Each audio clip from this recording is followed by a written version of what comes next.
एक बार की बात है, एक औरत अपने घर से निकली। उसने घर के सामने सफेद लंबी दाढ़ी में 3 साधु महात्माओं को बैठे देखा। वो उन्हें पहचान नहीं पाई। उसने कहा, मैं आप लोगों को नहीं पहचानती, बताइए क्या काम है। साधुओं ने कहा, हमें भोजन करना है।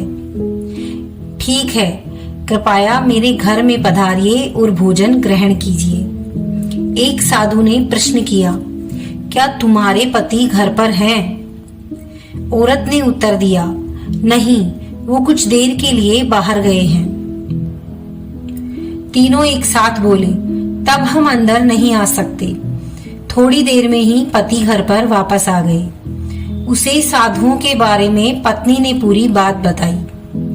उसने तुरंत अपनी पत्नी से उन्हें पुनः आमंत्रित करने के लिए कहा। औरत ने ऐसा ही किया। वो साधुओं के समक्ष गई और बोली, जी अब मेरे पति वापस आ गए हैं, कृपया आप लोग घर में प्रवेश कर सकते हैं। साधुओं ने स्त्री को बताया, हम किसी घर में एक साथ प्रवेश नहीं करते हैं। औरत ने अचरज से पूछा, ऐसा क्यों महात्मा? जवाब में मध्य में खड़े साधु ने बोला, पुत्री, मेरी दाईं तरफ खड़े साधु का नाम धन और बाईं तरफ खड़े साधु का नाम सफलता है और मेरा नाम प्रेम है। अब जाओ और अपने पति से विचार विमर्श करके बताओ कि तुम हम तीनों में से किसे बुलाना चाहती हो। औरत अंदर गई और अपने पति को सारी बात बता दी। पति बेहद खुश हो गया। उसने कहा, चलो जल्दी से धन को बुला लेते हैं। उसके आने से हमारा घर धन दौलत से भर जाएगा और फिर कभी पैसों की कमी नहीं होगी।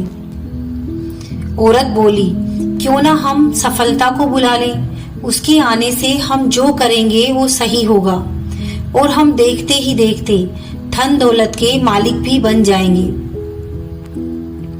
पति ने कहा, तुम्हारी बात भी सही है, पर इसमें हमें मेहनत करनी पड़ेगी। मुझे लगता है कि धन को ही बुला लेना चाहिए।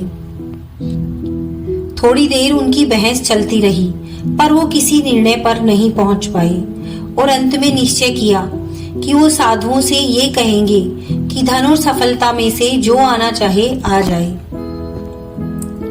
औरत झट से अंदर गई और उसने ये आग्रह साधुओं के सामने दोहरा दिया। उसकी बात सुनकर साधुओं ने एक दूसरे की तरफ देखा और बिना कुछ कहे घर से दूर जाने लगे। औरत ने उन्हें रोकते हुए पूछा, अरे आप लोग इस तरह वापस क्यों जा रहे हैं?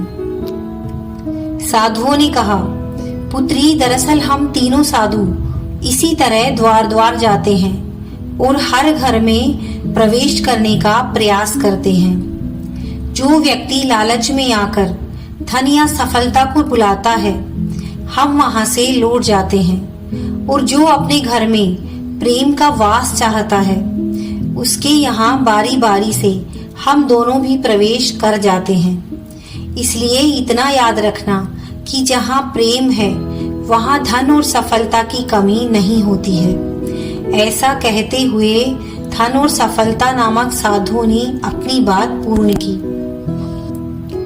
इस कहानी से हमें यही शिक्षा मिलती है कि यदि इंसान लालची न होकर निस्वार्थ भाव से दूसरों के हित और आनंद की कामना करता है, तो निश्चय ही जीवन के वास्तविक सुख को प्राप्त करता है। धन्यवाद दोस्तों, फिर मिलते हैं अगली वीडियो के साथ। तब तक खुश रहिए, मुस्कुराते रहिए।